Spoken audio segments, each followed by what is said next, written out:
तो आज की क्लास हम लोग स्टार्ट करते हैं। आज की क्लास जो हमारी होगी डिलीट पर, कि अगर हमारे पास ये वैल्यूज दी गई है, ये जो हमारे सामने शो हो रही है, इनमें से किसी का अगर ईमेल एड्रेस या किसी का डाटा जो है पूरा, एक रजिस्टर्ड यूजर जो है उसको अगर हम लोग डिलीट करना चाहते हैं तो वो कैसे डिलीट करेंगे। ठीक है, बहुत इंतहाई आसान तरीका है उसका।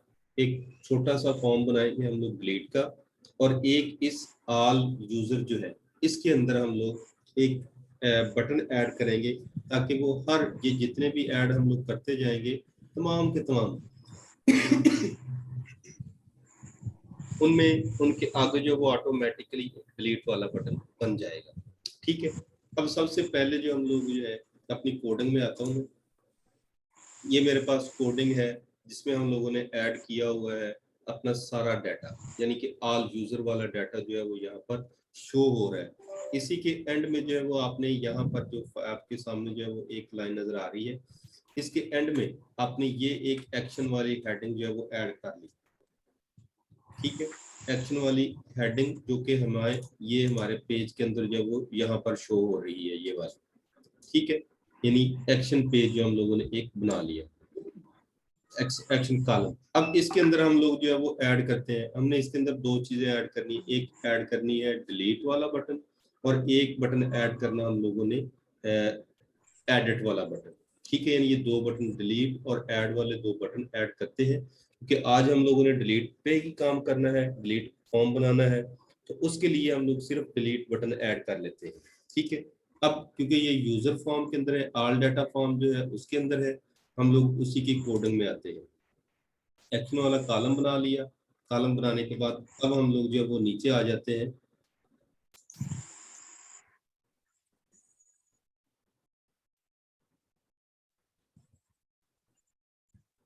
यहाँ पर इसमें ठीक है, यानी कि हमारा जिसमें डाटा सारा शो हो रहा है उसके अंदर आके हम लोग अपनी एक और टीडी जो है वो ऐड कर लेते हैं।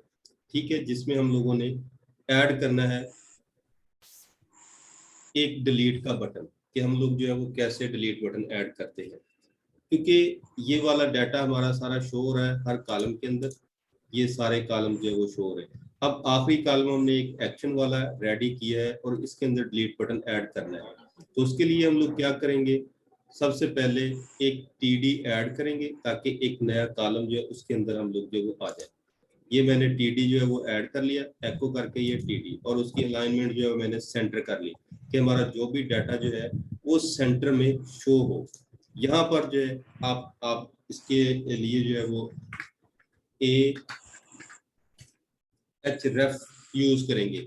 एच रेफ क्यों यूज करेंगे, वो इसलिए कि हमारा जो डिलीट बटन है जैसे ही वो प्रेस होगा तो वो फौरन हमारी डिलीट वाली जो फाइल हम लोग बनाएंगे इसके बाद बटन के बाद उस पे जाए और अमल करके हमें वापस जो है दोबारा इसी ऑल डाटा फॉर्म के ऊपर ले आए और वो डाटा जो है वो डिलीट हो जाए।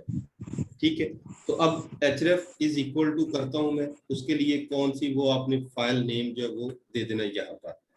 उसके बाद ये साइन आप लोगों ने लगाना है, ID is equal to.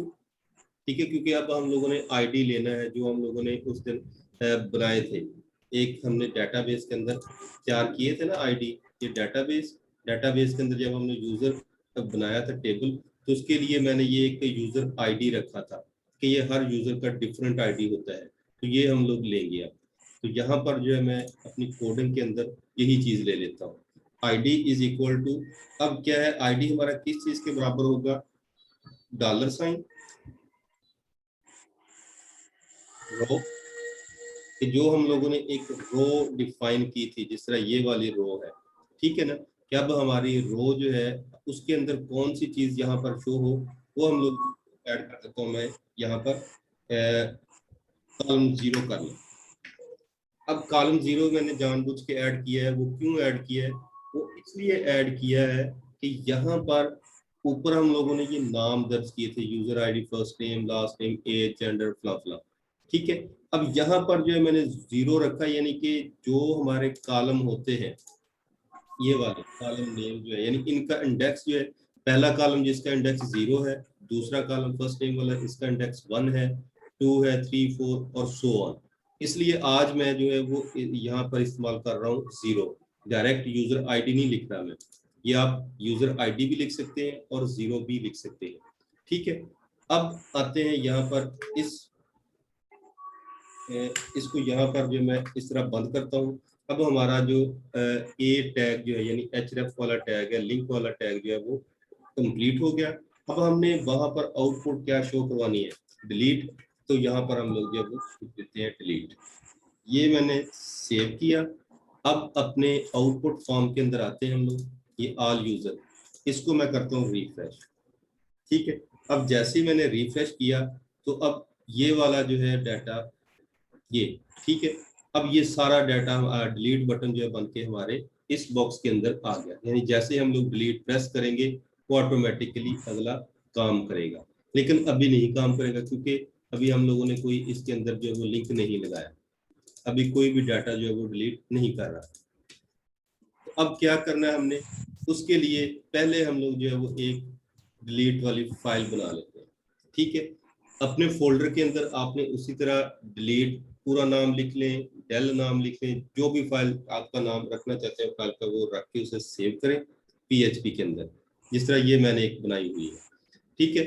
Include करेंगे पहले कनेक्शन, ठीक है। कनेक्शन हम लोगों ने इंक्लूड किया कि जो हमारा डेटाबेस के साथ कनेक्शन हो रहा है वो ऐड कर लिया।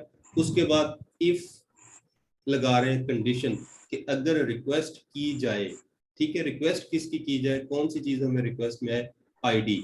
अब ये आईडी कौन सा है, यानी if is set $_ request ID, कि अगर हमारे पास ये वाला आईडी वाला बटन प्रेस हो। अब आईडी वाला बटन कौन सा प्रेस हो रहा है, ये वाला, ठीक है।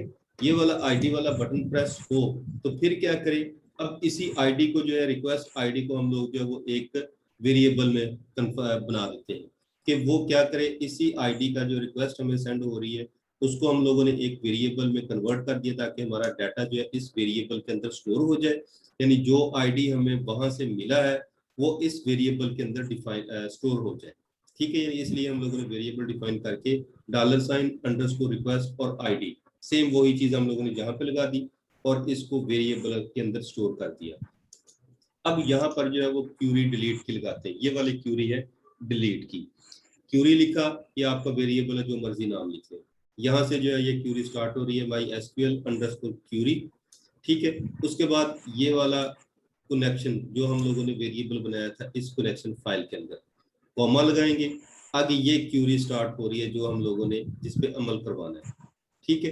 यानी इस क्यूरी ने अब हमारा डाटा जो है वो डिलीट करवाना है, और कौन सा डाटा डिलीट करवाना है, जो जिस डाटा के सामने डिलीट वाला बटन हम क्लिक करेंगे उसी को वो डिलीट करेगा, ठीक है। अब ये क्या है, यहाँ पर कंडीशन जो है वो क्या है, डिलीट फ्रॉम, यानी डिलीट करे फ्रॉम कहाँ से, यूजर टेबल से, ठीक है। यानी यूजर टेबल जो हमारा है वहां से डाटा को डिलीट कर दे।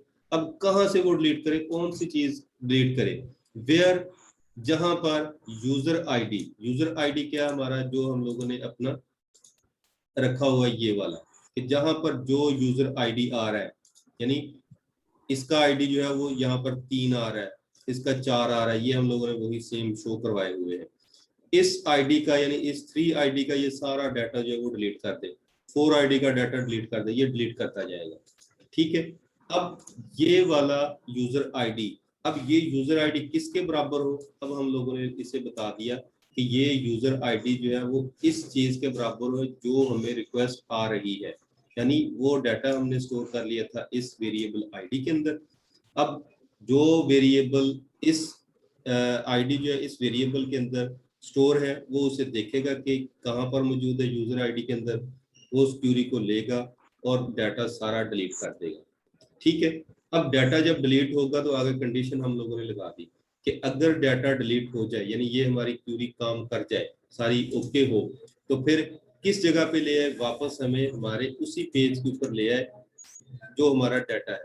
यानी कि हम लोग सिर्फ इसके ऊपर क्लिक करेंगे, डाटा डिलीट होता जाएगा, इसी के ऊपर हम लोग खड़े रहेंगे, ठीक है, ये वाला। और अगर हमारे इस क्यूरी के अंदर कोई एरर हो तो फिर हमें जो है वो एक एरर मैसेज जनरेट करके शो करवा दे कि एरर आ रहा है, ठीक है। अब ये हमारी फाइल कंप्लीट हो गई। इस del.php को मैं यहाँ पर जो वो लिंक दे देता हूँ, del.php, ये मैंने यहाँ पर जो वो लिंक लगा दिया, सेव किया। सेव करने के बाद अपनी आउटपुट के अंदर आता हूँ, मैं इसे दोबारा रिफ्रेश करता हूँ। रिफ्रेश करने से पहले जो हम लोग कंफर्म करते हैं कि वाकई अब हमारा डाटा जो है वो शो हो रहा है कि नहीं। आप लोगों ने जरा नीचे स्क्रीन यहाँ पर जो वो देखना है कि आईडी, ये वाले आईडी सेम जो है वो शो हो रहे हैं कि नहीं। ये मैं इसके ऊपर डिलीट के ऊपर लेके आया, लेकिन यहाँ पर जो अभी तक वो आईडी शो नहीं हुआ, यानी इसका मतलब है कहीं पर जो है हमारा कोई इशू आ रहा है। ठीक है, और उस इशू को हम लोग जो है वो पहले रिजॉल्व करेंगे कि वो हम लोगों ने कैसे सेट करना है। वापस हम लोग जो है वो कोडिंग में आते हैं, कोडिंग को दोबारा चेक करते हैं कि ahref is equal to del.php। ठीक है, ठीक है। और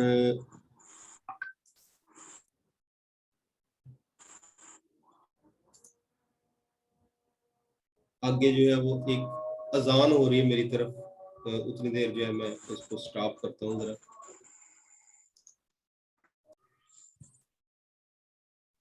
ये क्यूरी को जो है वो मैंने सेट किया, क्योंकि ये कॉमा जो था वो यहाँ पर लगा हुआ था, इस कॉमे को मैं यहाँ पर ले आया हूँ। अब इसको सेव करता हूँ मैं। सेव करने के बाद अपनी आउटपुट पे जाके इसे रिफ्रेश करते हैं। ठीक है, रिफ्रेश करने के बाद मैं यहाँ पे माउस खड़ा करता हूँ, तो यहाँ पर आपको जो है वो ये देखें सेम ये वाले आईडी जो है वो अब शो हो गए होंगे। ID is equal to 3, ID 4, इस तरह जिस आईडी के ऊपर आप लेके जाएंगे वो सेम आईडी जो है आपको दिखाएगा। अब क्या करना है कि ये चेक करना है कि वाकई ये डिलीट कर रहा है या नहीं। अब ये कौन सा है, ये आईडी नंबर 7, मैं इसको डिलीट करता हूँ। आईडी जो है वो 7 डिलीट हो गया। ठीक है, 6 को मैं डिलीट करता हूँ, 6 भी डिलीट हो गया। यानी अब हमारे पास 3, 4, 5 रह गए। हम लोग कंफर्म करते हैं कि वाकई हमारे पास जो है वो यही है या सिर्फ वहां से जो है वो डिलीट हुए हैं। मैं आके अपने डेटाबेस के अंदर इसको चेक किया, 3, 4, 5 जो हमारे पास मौजूद है।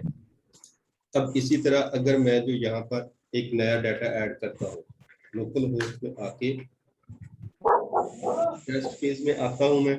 टेस्ट फेज में आके रजिस्ट्रेशन वाला जो हमारा फॉर्म है उसको मैं ओपन करता हूँ, ये रजिस्ट्रेशन।